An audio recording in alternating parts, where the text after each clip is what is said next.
Counting को लेकर दिल्ली से आपको अपडेट दे देते हैं। इस वक्त जो बड़ी खबर आ रही है वो ये है, राजौरी गार्डन सीट पर बीजेपी के मनजिंदर सिंह सिरसा आगे चल रहे हैं। रिपोर्ट के मुताबिक बढ़त 1000 वोटों की है और अब ये शुरुआती बढ़त है, लेकिन 1000 वोटों की बढ़त मनजिंदर सिंह सिरसा को यहां से मिल रही है। आगे वो चल रहे हैं। जी मीडिया संवाददाता अश्विनी गुप्ता हमारे साथ जुड़े हुए हैं। अश्विनी, मनजिंदर सिंह आगे चल रहे हैं 1000 वोट से, कितना महत्वपूर्ण है ये? बिल्कुल, देखिए हम आपको एग्जैक्ट फिगर्स बताते हैं। 3396 वोट पहले राउंड के बाद मनजिंदर सिंह सिरसा को मिले हैं। दूसरे नंबर पर कांग्रेस की मीनाक्षी चंदेला हैं 2385 वोट, और तीसरे नंबर पे आम आदमी पार्टी के हरजीत सिंह महज 529 वोट हरजीत सिंह को पड़े हुए हैं। हम आपको बताएं कुल 17 राउंड इसमें होने हैं। पहला राउंड की जो काउंटिंग है वो खत्म हो चुकी है। अभी इसके बाद 16 राउंड और होंगे और राउंड में तो जिस तरह से बढ़त बनाई है 1000 से ज्यादा वोटों से मनजिंदर सिंह सिरसा ने। तीसरे नंबर पर आम आदमी पार्टी। बिल्कुल, आम आदमी पार्टी काफी पीछे है मनजिंदर सिंह सिरसा से।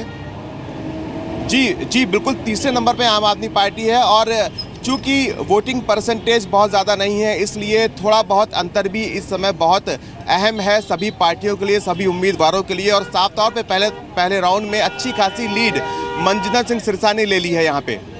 तो ये जो फर्स्ट राउंड की गिनती हो चुकी है, तो क्या सेकेंड राउंड, थर्ड राउंड, आप बता रहे 17 राउंड होने, तो ये थर्ड से एक नंबर पर पहुंचना इतना आसान होगा अगर वोटों का जो वोटिंग प्रतिशत है वो बहुत कम रहा है उसके बावजूद?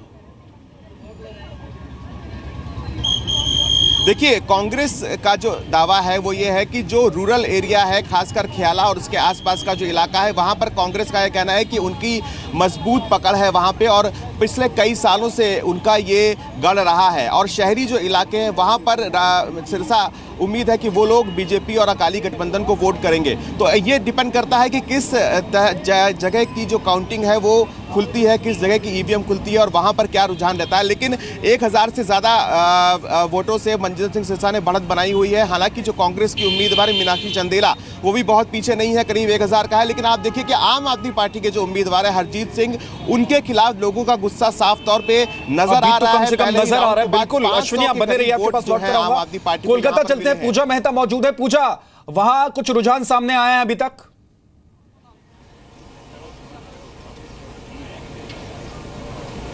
देखिए विद्यानाथ, अभी तक पहले राउंड की काउंटिंग नहीं हो पाई है खत्म, लेकिन कुछ ही देर में रुझान सामने आएंगे। लेकिन मैं आपको बता दूं कि ये हमेशा से, एटलीस्ट पिछले 3 सालों से ये तृणमूल कांग्रेस का गढ़ रहा है। यहाँ पर जो एमएलए थे दिव्येंदु अधिकारी, वो 2014 के लोकसभा इलेक्शन के दौरान एमपी इलेक्ट होते हैं तमलुक सीट से, जो ईस्ट मिदनापुर डिस्ट्रिक्ट में है। उसके बाद ही ये सीट वेकेट हो जाती है। लेकिन ममता बनर्जी ने अपना जो पिछली सरकार में चंद्रिमा भट्टाचार्य जो मिनिस्टर रह चुकी हैं, उनको फील्ड किया है। ममता बनर्जी के लिए भी ये प्रेस्टीज फाइट है और जैसा कि आप बता रहे थे, ये सेमीफाइनल भी हो सकता है क्योंकि नेक्स्ट ईयर यहाँ पे पंचायत इलेक्शंस है।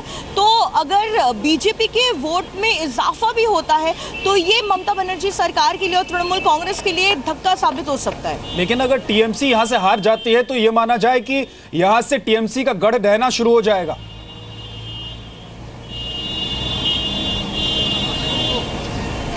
जी बिल्कुल विद्यानाथ, क्योंकि ये पूरा ग्रामीण इलाका है, 8 पंचायतें हैं और कोंटाई म्यूनिसिपैलिटी है, शहरी इलाका बिल्कुल भी नहीं है। तो अगर यहाँ पर ममता बनर्जी या तृणमूल कांग्रेस हारती है तो इससे ये साबित होता है कि ग्राउंड लेवल पर कोई डेवलपमेंट नहीं हो पाया है, क्योंकि ये ग्रामीण इलाका है। तो ग्रास रूट लेवल पर अगर तृणमूल कांग्रेस हारती है तो आने वाले दिनों के लिए काफ़ी मुसीबतें बढ़ सकती है। विद्या, ठीक है, एक बार फिर से दिल्ली चलते हैं। अश्विनी गुप्ता वहां पर मौजूद है। अश्विनी, आपने बताया कि जो पहले राउंड का रिजल्ट आया है, यानी कि जो रुझान अभी सामने आ रहे हैं उसमें आम आदमी पार्टी तीसरे नंबर पर चल रही है, बीजेपी ने बढ़त बनाकर पहला नंबर अभी लिया हुआ है। तो आम आदमी पार्टी एक तरह से यहां पर पहले राउंड के बाद हारती हुई नजर आ रही है और ये जो नतीजे होंगे वो आम आदमी पार्टी के लिए बड़ा सेटबैक होगा, क्योंकि जिस तरीके से उनके कामकाज को लेकर सवाल उठते रहे हैं, चाहे चुनाव प्रचार को लेकर हो, चाहे विज्ञापन को लेकर हो, सवाल उठते रहे हैं। उसके बाद एक तरीके से दिल्ली की जनता ये कहना चाह रही है क्या कि अब आम आदमी पार्टी को ना है, नो मतलब नो?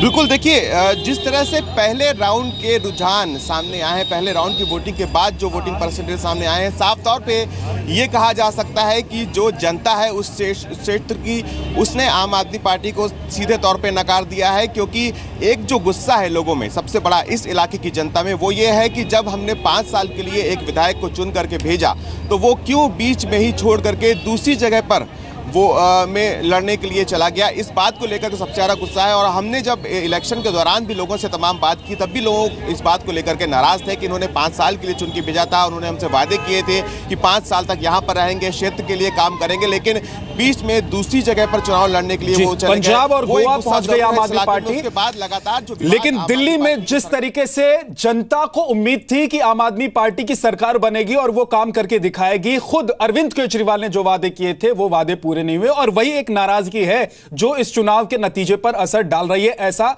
लग रहा है।